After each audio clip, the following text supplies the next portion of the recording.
Warm welcome to you. Teach to Reach 10. This is a session many of you have been waiting for. We've received literally hundreds of experiences that Teach to Reach participants have shared back around their experience of the fight to end malaria, to roll back malaria. And you can see here with us in our Zoom studio are those we call guests of honor, and they are those who have shared their experiences specifically around malaria.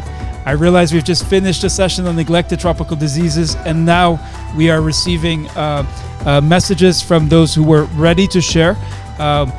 We are going to do much more on these two issues, we hope, with our partners, current and future partners around these two issues.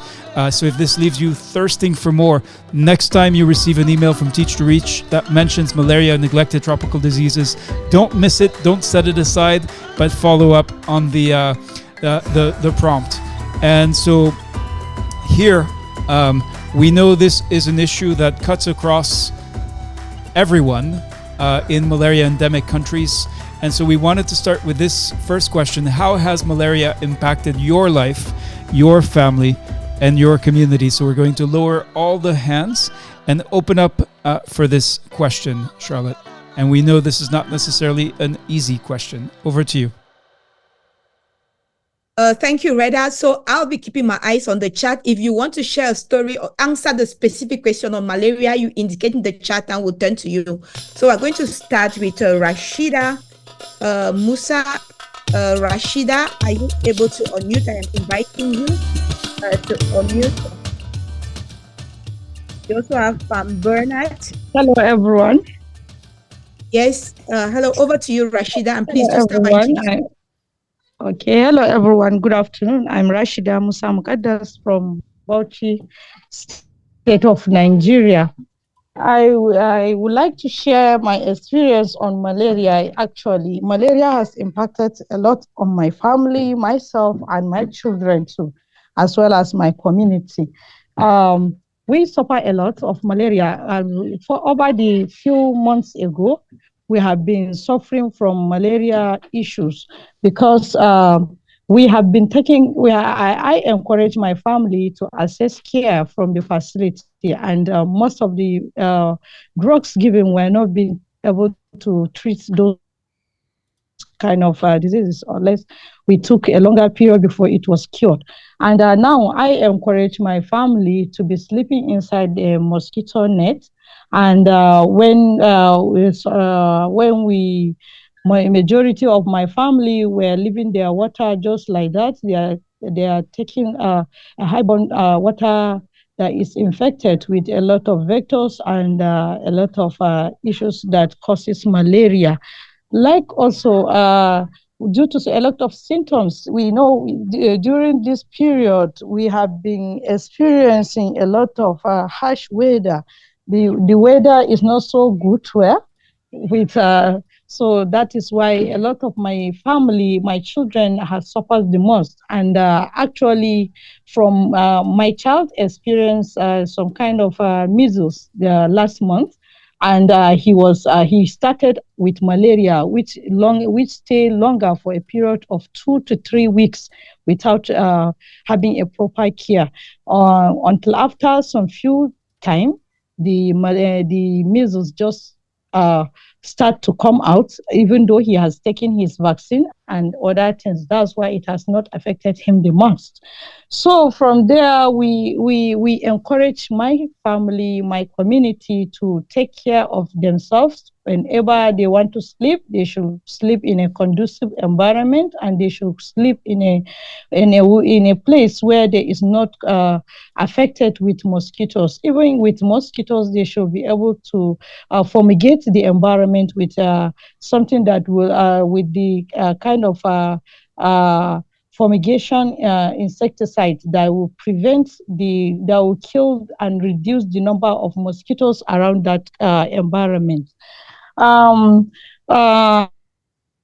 Actually, we worked in WCY, the Women, Child, Youth, Health and Education Initiative. We encourage the communities. We give a campaign to the community for proper taking good care of themselves, not to sleep without mosquito net, even though Nigeria has stopped sharing free mosquito nets. Then when there is a free mosquito net that used to be given to pregnant women, they usually sleep inside mosquito. Now that we have lack of adequate mosquitoes in the facilities. Majority of the community have issues of funding, issue of economic crisis now, that they are suffering from providing food for their family, talk less of to think of purchasing or buying mosquitoes for them to sleep inside it.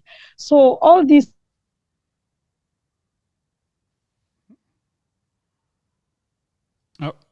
Rather, you'd like Yep, us, we just Rashida? lost Rashida, but I think we understood the point. Again, we encourage you. We know this can be very personal, that you and your family may be affected. It's also, as a health worker, the work that you do, and of course we're interested in both. Why are we interested? Because by sharing specific experiences, and we had some very specific questions in the Teach to Reach questions.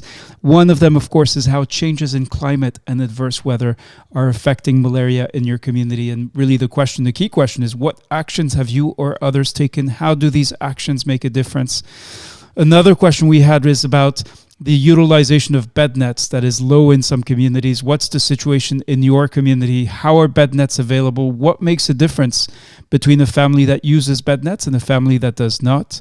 If you have the chance to ask for support, so for anything other than funding, other than money from your country's most senior leaders, so your president, your prime minister, the government, what would you ask for and why when it comes to the fight against malaria? And if you are involved in your country's malaria vaccine introduction, can you think of a time when you helped an individual or a group gain confidence about malaria vaccine? So under this very broad question, we have far more specific ones. Again, this is a session that is intended to leave you thirsting for more. Isn't that right, Charlotte? Because it is very short, but we do want to hear a few voices, and we'll be following up with more, we hope, some very great and exciting news about what we'll be doing in the future at Teach to Reach around malaria. Back to you. Definitely, Reda. So I'm handing over to Farm Bernard Badu Bediako, who is already unmuted. Over to you, Mrs. Bernard. Thank you very much, Charlotte. Please, my name is Farm Bernard Bedu Bediako. I'm a public health specialist and a district director of health services at Amansia West District in the Ashanti region of Ghana. Amansia West District is one of the 6 deprived districts in the Ashanti region of Ghana, and it's a mining community. Our road networks are bad, and then mining, illegal mining, as well as legal mining. It's one of the activities that goes on in our district.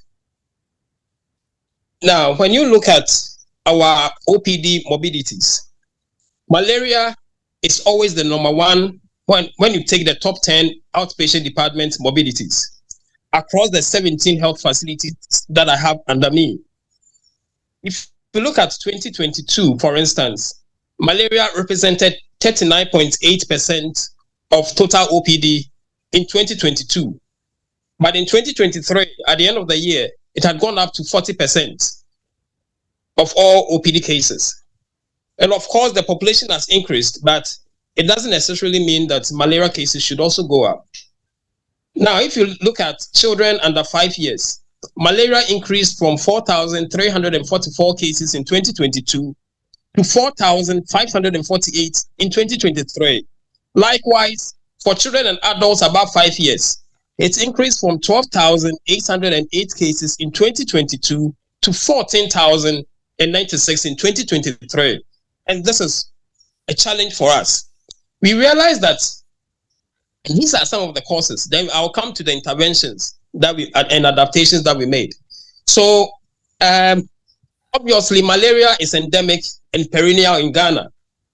Now, the illegal mining activities that go on leave us with open mining pits, which become reservoirs for fresh rainwater, which also serves as breeding sites for malaria parasites, infected female Anopheles mosquitoes. Now, So we've realized that, again, in addition to the open mining pits, there are also insanitary conditions and bushing environments at some of our areas. Now, you would also realize that some of our pregnant women and nursing mothers, children and adults alike, some do not feel comfortable sleeping under the long-lasting insecticide-treated nets, which we commonly call mosquito nets. Again, some individuals on treatment do not complete their 3-day anti-malaria therapy using the ACTs. Individuals also stay deep into the night. And so even before they go and sleep under the nets, they have already been bitten by the mosquitoes. And then some also resort to herbal medications for the management of malaria. However, we know that some of the medications are very good, but others too are not as effective as is being advertised. So these are some of the adaptations or interventions that we introduced as a directorate together with my team and then also the health facility staff at the health facilities. Now, we had to do continuous high impact stakeholder engagement on the rise of malaria cases. So anytime I have the opportunity to meet government officials, to meet traditional leaders, to meet the district assembly, and make sure that I present to them the health situation within the district. And then also, when it comes to World Malaria Day, we make sure that we do a lot of advocacy and get a lot of involvement in the management of malaria. And then also, we've also instituted serious health education and promotion activities within our communities. So we organize debates, we use the community information centers, and radio stations, churches, and mosques to talk about malaria and its effects and how we can all contribute to eliminate. Because in Ghana, we are now looking at elimination of malaria. We have moved from control of malaria to elimination of malaria. There is also an ongoing household registration for mass distribution of mosquito nets, and this will happen in July of this year. Per the universal coverage policy of 2 people to 1 net in a given household, we would ensure that we do proper counseling and encourage people to sleep under the nets.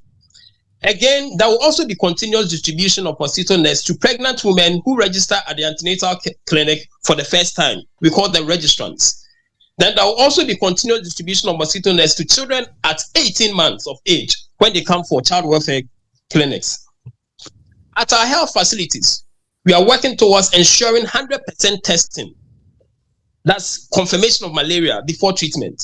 And then also we track all the cases of all suspected malaria cases. We want to reduce presumptuous or presumptive treatments as much as possible. And then we are also ensuring that all health workers who treat patients on malaria case management are trained and their capacity is built in the malaria case management. And we are also ensuring that both prescribers and dispensers provide adequate adherence counseling to clients who are given antimalarials. And then also, we are also ensuring differential testing and diagnosis to rule out febrile illnesses, because it is not every fever that is malaria. And then we are also ensuring that our pregnant women receive at least 3 doses of sulfadoxine pyrimethamine tablets within the period of gestation.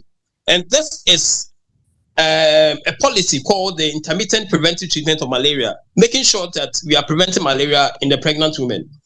And then also July, which is next month, is always our health month.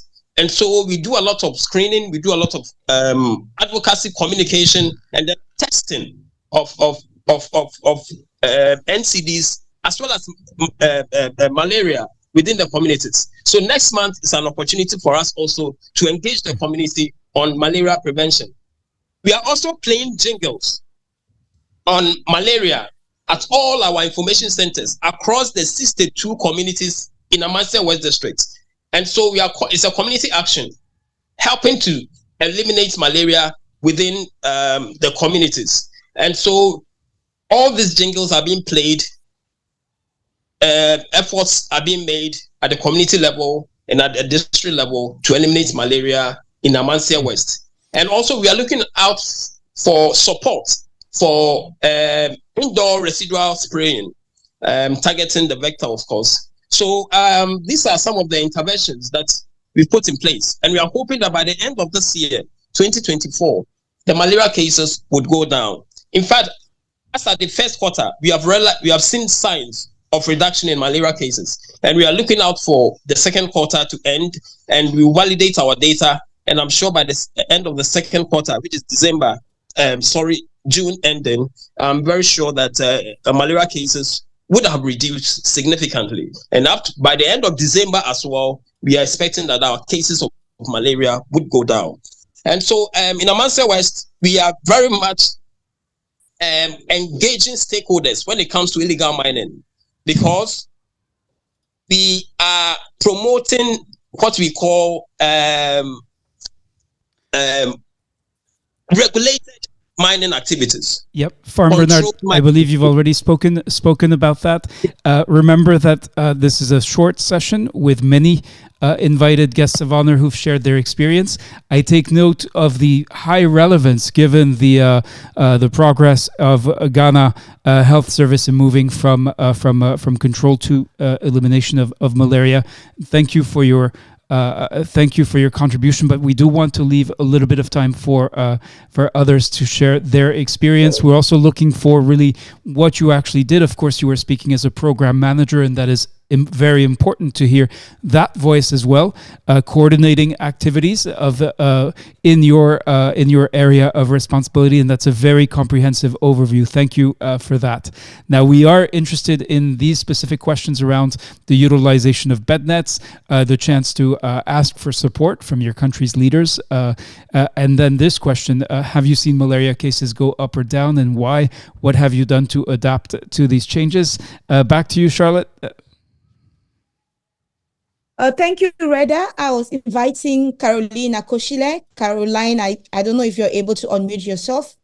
Okay, yes, I just done that, Charlotte. And Reda, good afternoon from Nigeria. My name is Caroline Akoshile, and I've attended almost all the Teach to Reach sessions. Thank God for that. I'm alive to attend this number 10 or session 10. I've seen malaria, and then I want to say kudos to the last speaker who spoke from Ghana. And I think what he has shared with us is like something that should be shared with everybody, or like a very good case scenario that people should follow. And then maybe we'll be able to do something about malaria all over Africa or West Africa. Yes, I've seen malaria cases go up, not down. Because even for me, myself, I am a grandmother, I catch malaria, and I've seen malaria resistant to drugs these days. That in fact, the last time that I had to treat myself, I had to use, when I went to the pharmacist, they had to give me a chloroquine-based malaria drug. Those ones that we used to use in the 80s, 70s, in the 1970s. So malaria has actually gone up here in Nigeria due to climate change, due to change in weather, and then when we have stagnant water all around, even the grandchildren every time, coming up with malaria, and the ones in the boarding houses, when they come back, they have malaria. You treat them, they go back to the boarding house, they have malaria. So what we have done to adapt to these changes is that we try to educate people about stagnant water around their houses. And now we know that even with the climate change, some places they have flood that they didn't used to have flood, and these waters will be in puddles that that mosquitoes will have their eggs and so on, and they come into the houses. And then talking about net is not easy to sleep under because it's hot, and most people don't even want to sleep under it. And apart from the fact that it's no longer affordable, we know what is happening all over the world, and especially in our country, everything has gone up as per price. So, the utilization of bed nets is very important. And I remember, I said, my name is Caroline Akoshile. I didn't actually introduce myself too much.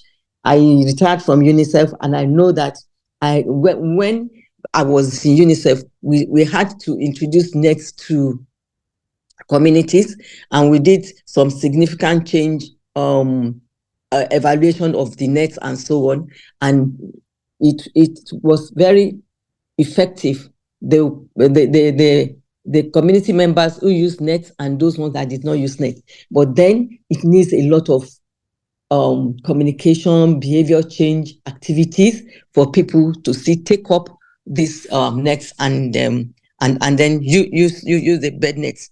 And then you're asking how the bed nets are made available. Mostly, like the last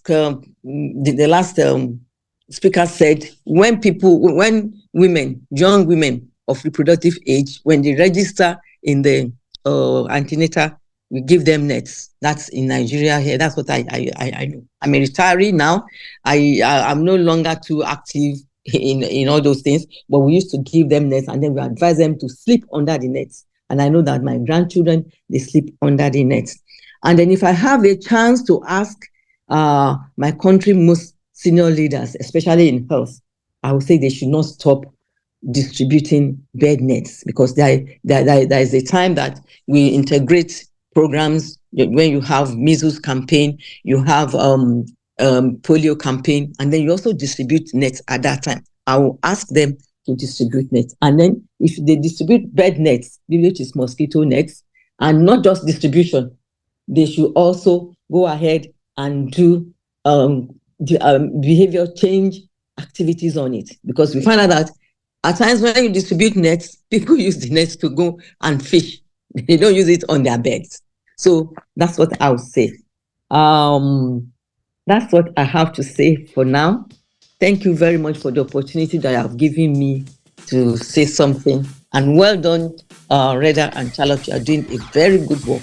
Thank you very much. Over. Thank you so much, Caroline. It is indeed you that is doing all the great work. We are just here to facilitate the process. Thank you. Okay, Reda, the time is going by so fast. Yes, indeed. We have 7 minutes left in this session, and again, we want to leave you thirsting for more, because we are working with partners such as Uniting to Combat NTDs, and also we hope in the future malaria partners to really connect the dots from your experiences into action, and into action that can make a difference. So Charlotte, back to you. I think we should have time, and I really like the fact that these are actually quite comprehensive experiences that are being shared. Unfortunately, with 6 minutes left, we're going to have to ask our next experience sharers to be quite concise and to the point. Okay, Reda, I see Justine Namuli, you're unmuted, but Justine, please, I would like to crave your indulgence so that will permit others who haven't had the opportunity to speak yet to be able to say something. So there is Bwanko Benjamin or Rosemary Adejo Adaji. Rosemary, I see you're unmuted. Let's listen to you. Rosemary, can you hear me? Yes, I can hear you. Hello, okay, good afternoon, everyone. Yeah, thank you so much, Reda. Thank you, Charlotte, for this opportunity. I must say that malaria has greatly negatively impacted myself, my family, and my community. And then some years back, due to malaria, I lost a pregnancy at 37 weeks. And again, in my community, I particularly reside in the Federal Capital Territory where I work. And then I work in slums. And then slums, most of these slums are densely populated. And then one of the things we tend to observe is that there are drainages, and then there is open defecation, and then poor sanitation practices. And then we did a rapid kind of assessment. We went to about 3 primary healthcare facilities. We did a little research, and then we discovered that most of the cases in the facilities are malaria and then typhoid cases. So this is what we did. We carried out a town hall dialogue with the community leaders of that community to address it. And then we got the community leaders of this community where we work for them to set aside a day for sanitation in their community.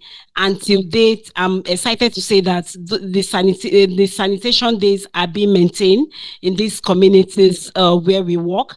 And then we also met with the governments, especially at the local government level, to provide us some mosquito nets, especially for women of childbearing age, and then of children of 0 to 5 years. Since there's high malaria-related morbidity and mortality.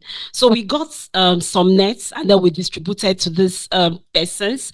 And then we also carried out an advocacy visit again to the government to come and clear some of the dumping sites residing right where people, mothers especially, and their children are residing.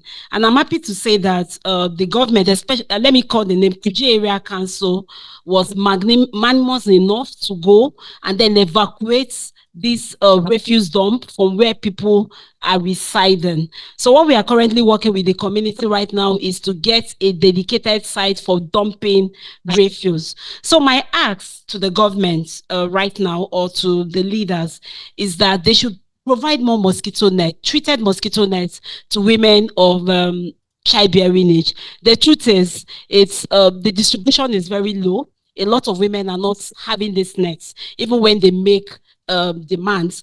And another thing I want to talk about is they should carry out, provide RDTs,